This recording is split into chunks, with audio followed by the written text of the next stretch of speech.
யோவான் எழுதின சுவிசேஷம் 13:2 வாசிங்க. சீமோனின் குமாரனாகிய யூதாஸ் காரியோத்து அவரை காட்டிக் கொடுக்கும்படி பிசாசானவன் அவன் இருதயத்தை தூண்டின பின்பு. யார பிசாசு தூண்டுறானா? யார தூண்டுனா என்ன அப்படின்னா என்ன அர்த்தம்? யூதாஸ்குள்ள ஒரு யோசனையை பிசாசு கொடுத்தான். யார் இந்த யூதாஸ்? முதல் புரிஞ்சுக்கணும். 12 பிரதான அப்போஸ்தலர்கள், ஆண்டவர் சுற்றி நிறைய சீசல் இருந்தாங்க. அதுல 12 பேர் ஸ்பெஷல். இந்த 12 பேர் எங்க போனாலும் கூடவே இருப்பாங்க. இந்த 12 பேர் இயேசுவோடவே தங்கி இருந்தவர்கள். சொல்லப்போனா ஏ கிரேடுன்னு வச்சுக்கோங்களேன். இவங்க தான் ஃபர்ஸ்ட்.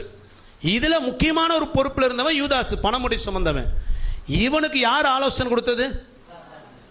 அப்போ இயேசு கூடவே இருக்கிற ஒருத்தனுக்கு யார் ஆலோசனை கொடுக்க முடியும்?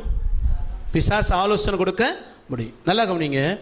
நமக்கு வருகிற யோசனை எல்லாம் ஆவியான கொடுக்கிற யோசனையா, பிசாசு கொடுக்கிற யோசனையா? இதை குறித்து தெளிவு நமக்கு இருக்கணும். நீ நிறைய பேருக்கு இதை அறிஞ்சு கொள்றதுக்கு உணர்வு இல்லை, நிர்விசாரம். மனசுல படுறதெல்லாம் செய்திடுறோம், மனசை தோன்றதெல்லாம் பேசிடுறோம். நல்லா புரிஞ்சுக்கோங்க. ஒரு விஷயத்தை செய்யும்படி வருகிற யோசனை அது கத்த கொடுத்ததா, பிசாசு கொடுக்கிறதா? ஒரு நபரிடம் பேசும்படி உங்க வாயிலிருந்து ஒரு வார்த்தை புறப்படும்படி ஒரு யோசனை வருது. இந்த வார்த்தையை உங்கள்கிட்ட பேசணும். இந்த வார்த்தை பேசும் முன்பதாக இந்த வார்த்தை பேச சொல்லி கர்த்தர் சொல்றாரா, பிசாசு ஆலோசனை கொடுக்கிறானா? ரட்சிக்கப்பட்டவர்களுக்கு பிசாசும் ஆலோசனை கொடுப்பான். இயேசுக்கே கொடுத்தாங்க. இயேசு கொடுத்தானா இல்லைங்களா? அவர் ஊழியத்தை ஆரம்பிக்கும் போது வனாந்தரத்தை கொண்டு போய் இயேசு நினைச்சுதானா சோதித்தான்.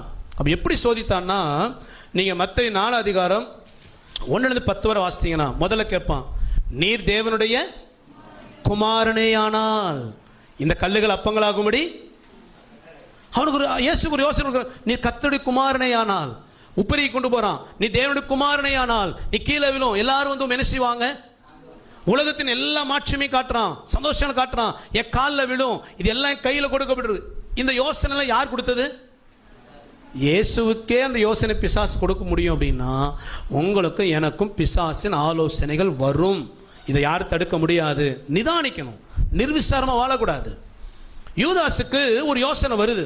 என்ன யோசனைனா, இயேசு கூடவே இருக்கிறான், மூட்டி சுமந்து போயிட்டே இருக்கிறான், காணிக்கை லொட்டு லொட்டுன்னு விழுந்துகிட்டே இருக்குது.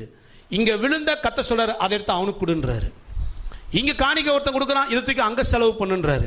யூதாஸ் பார்க்கறான், எப்பவுமே இந்த மூட்டை நிறையறதும் காலியாகிறதுமா இருக்குது, டெபாசிட்டே இல்லை. இப்போ இவனுக்குள்ள ஒரு பண ஆசை வருது. இப்போ பிசாசு ஒரு ஆலோசனை கொடுக்குறான், டேய் இந்த இயேசு கூடவே இருந்தீங்கன்னா ஒரு நயா பிசா உனக்கு தங்காது, வர்றதுக்கு கொடுத்துக்கிட்டே இருப்பாரு.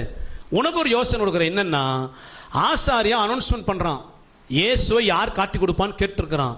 நீ தந்திரமா போ, ஆசாரியன்ட்டு டீல் பேசு. இது யாருக்கு தெரியாது?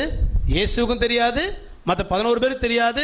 30 வெள்ளிக்காசு வாங்கிடு, வாங்கிட்டு இயேசு காட்டி கொடுத்துரு. நல்லா புரிஞ்சுக்கோங்க, இது நமக்கு நேரம் இல்லை. இயேசுவை கொலை செய்வதற்காக யூதாஸ் என்ன செய்யல? காட்டி கொடுக்கல. அவன் நோக்கம் என்ன தெரியுங்களா? அவரை காட்டி கொடுப்போம், அவர் விசாரிப்பாங்க. அவர் தான் ஒரு தப்பு பண்ணலையே. விசாரிச்சுட்டு என்ன சொல்லிடுவாங்க?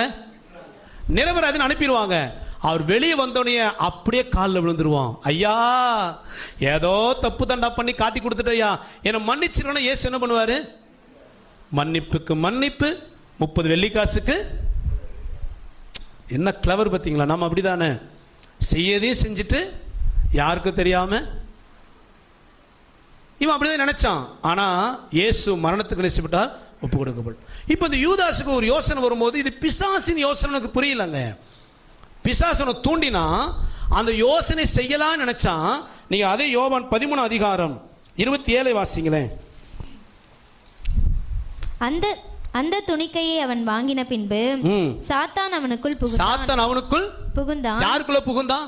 நீ நிறைய பேர் தெரியறது இல்ல. எனக்கு வருகிற யோசனை யாருடைய யோசனை?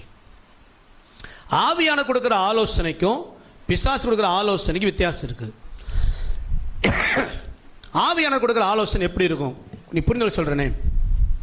பிசாசு இயேசு பேசும் பொழுது, நீர் தேவனுடைய குமாரனே ஆனால். அவனுக்கு தெரியுமா தெரியாதா? தெரியும். இயேசுக்கு தெரியுமா தெரியாதா? தெரியும். ஆனா இவன் என்ன பண்றான்? ஒரு சந்தேகம். நல்லா புரிஞ்சுக்கோங்க. உங்க இருதயத்தில் வசனத்தை குறித்தோ கர்த்தர் உங்களுக்கு கொடுத்த வாக்குத்தத்தங்களை குறித்தோ கர்த்தரோடு பேசின வார்த்தைகளை குறித்தோ ஒரு சந்தேகம் வந்து அந்த சந்தேகத்தின் அடிப்படையில் நீங்க ஒரு விஷயத்தை செய்யும்படி ஒரு யோசனை வருதுன்னா அது பிசாசு கொடுக்கிற யோசனை. அல்லேலூயா.